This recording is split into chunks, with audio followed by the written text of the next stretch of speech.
रामायण की अमृतधारा में आप सबका स्वागत है। सभी सुनने वाले सज्जनों को जय सिया राम जी। लंका कांड भाग 9। सियापति रामचंद्र जी की जय, पवन सुत हनुमान जी की जय, उमापति महादेव जी की जय। जय जय सीताराम जी। रामायण के पिछले भाग में आपने वहां तक सुना था जब ज्ञान के उदय होने पर सब प्रकार के संदेह दूर हो जाते हैं। अब इसके आगे से भालू और बानर प्रकाश पाकर श्रम और भय से रहित तथा प्रसन्न होकर दौड़े। हनुमान और अंगद रण में गरज उठे। उनकी हाँक सुनते ही राक्षस भाग छूटे। भागते हुए राक्षस योद्धाओं को बानर और भालू पकड़कर पृथ्वी पर दे मारते हैं और आश्चर्यजनक करनी करते हैं, युद्ध कौशल दिखलाते हैं। पैर पकड़कर उन्हें समुद्र में डाल देते हैं। वहां मगर, सांप और मच्छ उन्हें पकड़ पकड़कर खा डालते हैं। दोहा, कछु मारे कछु घायल, कछुगढ़ चढ़े पराई, गरजहि भालू बलिमुख, रिपुदल बल बिचलाई, सियापति रामचंद्र जी की जय। कुछ मारे गए, कुछ घायल हुए, कुछ भागकर गढ़ पर चढ़ गए। अपने बल से शत्रु दल को विचलित करके रीछ और बानर वीर गरज रहे हैं। रात हुई जानकर वानरों की चारों सेनाएं टुकड़ियां वहां आई जहां कौशलपति श्री राम जी थे। श्री राम जी ने जो ही सबको कृपा करके देखा, त्यों ही ये बानर श्रम रहित हो गए। वहां लंका में रावण ने मंत्रियों को बुलाया और जो योद्धा मारे गए थे उन सबको सबसे बताया। उनसे कहा, वानरों ने आधी सेना का संहार कर दिया। अब शीघ्र बताओ क्या विचार उपाय करना चाहिए। माल्यवंत नाम का एक अत्यंत बूढ़ा राक्षस था। वह रावण की माता का पिता अर्थात रावण का नाना था और श्रेष्ठ मंत्री भी था। वह अत्यंत पवित्र नीति के वचन बोला, हे तात, कुछ मेरी सीख भी सुनो। जब से तुम सीता को हर लाए हो तब से इतने अपशकुन हो रहे हैं कि जो वर्णन नहीं किए जा सकते। वेद पुराणों ने जिनका यश गाया है, उन श्री राम से विमुख होकर किसी ने सुख नहीं पाया। दोहा, हिरण्याक्ष भ्राता सहित मधुकैटप बलवाने, जेहि मारे सोई अवतरेउ, कृपा सिंधु भगवान सियापति रामचंद्र जी की जय। भाई हिरण्याक्ष सहित हिरण्याक्ष को और बलवान मधु कैटप को जिन्होंने मारा था, वही कृपा के समुद्र भगवान राम रूप से अवतरित हुए हैं, जो काल सब रूप हैं। दुष्टों के समूह रूपी वन को भस्म करने वाले अग्नि हैं। गुणों के धाम और ज्ञान धन है। शिव जी और ब्रह्मा जी भी जिनकी सेवा करते हैं, उनसे वैर कैसा।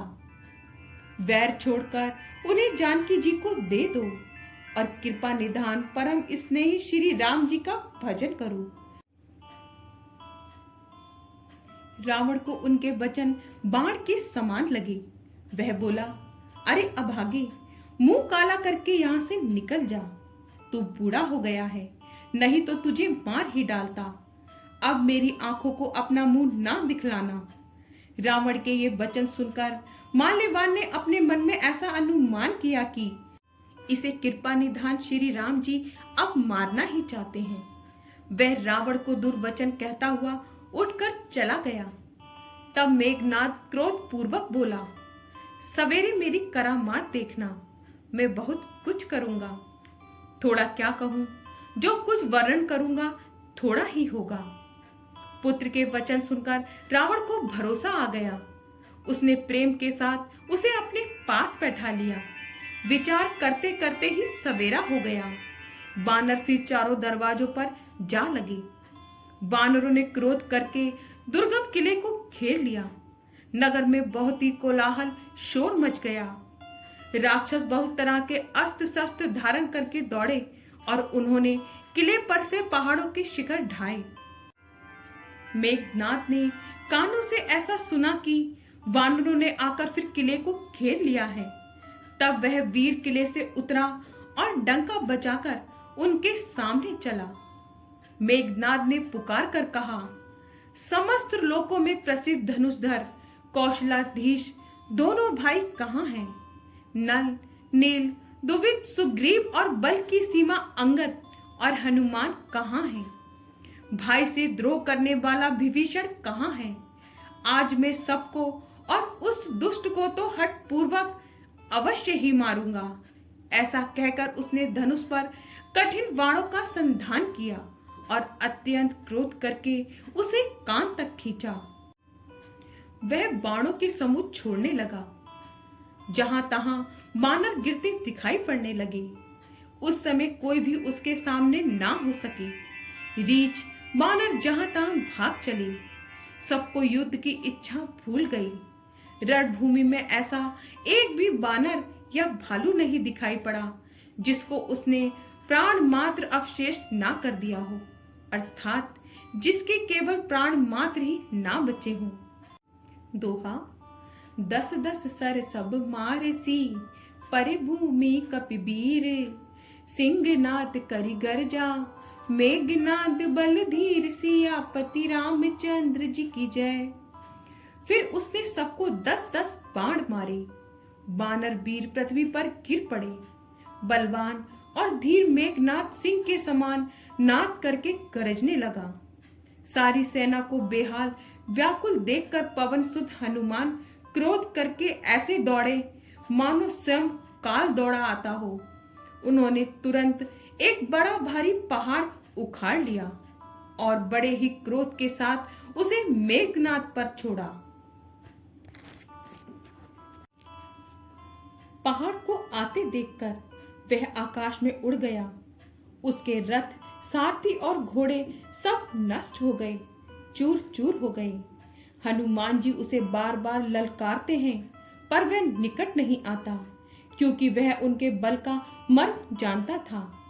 तब मेघनाद श्री रघुनाथ जी के पास गया और उसने उनके प्रति अनेकों प्रकार के दुर्वचनों का प्रयोग किया। फिर उसने उन पर अस्त्र शस्त्र तथा और सब हथियार चलाए। प्रभु ने खेल में ही सबको काट कर अलग कर दिया। श्री राम जी का प्रताप सामर्थ्य देखकर वह मूर्ख लज्जित हो गया और अनेकों प्रकार की माया करने लगा।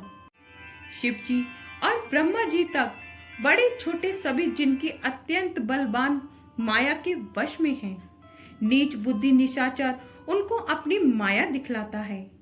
आकाश में ऊंचे चढ़कर वे बहुत से अंगारे बरसाने लगा। पृथ्वी से जल की धाराएं प्रकट होने लगी।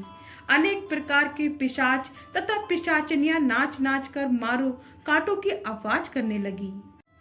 वह कभी तो खून, बाल और हड्डियां बरसाता था और कभी बहुत से पत्थर फेंके देता था। फिर उसने धूल बरसाकर ऐसा अंधेरा कर दिया कि अपना ही पसारा हुआ हाथ नहीं सूझता था। माया देखकर बानर अकुला उठे। वे सोचने लगे कि इस हिसाब से इसी तरह रहा तो सबका मरण आ बना।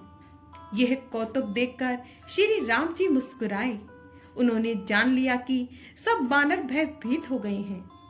तब श्री राम जी ने एक ही बाण से सारी माया काट डाली, जैसे सूर्य अंधकार के समूह को हर लेता है। उन्होंने कृपा भरी दृष्टि से बानर भालुओं की ओर देखा, जिससे वे ऐसे प्रबल हो गए कि रण में रोकने पर भी नहीं रुकते थे। श्री राम जी से आज्ञा मांगकर अंगद आदि वानरों के साथ हाथों में धनुष बाण लिए हुए श्री लक्ष्मण जी क्रोधित होकर चले। उनके लाल नेत्र हैं, चौड़ी छाती और विशाल भुजाएं हैं। हिमाचल पर्वत के समान उज्जवल शरीर है। इधर रावण ने भी बड़े बड़े योद्धा भेजे जो अनेकों अस्त्र शस्त्र लेकर चले। पर्वत, नख और वृक्ष रूपी हथियार धारण किए हुए बानर श्री रामचंद्र जी की जय पुकार कर दौड़े। बानर और राक्षस आपस में भिड़ गए।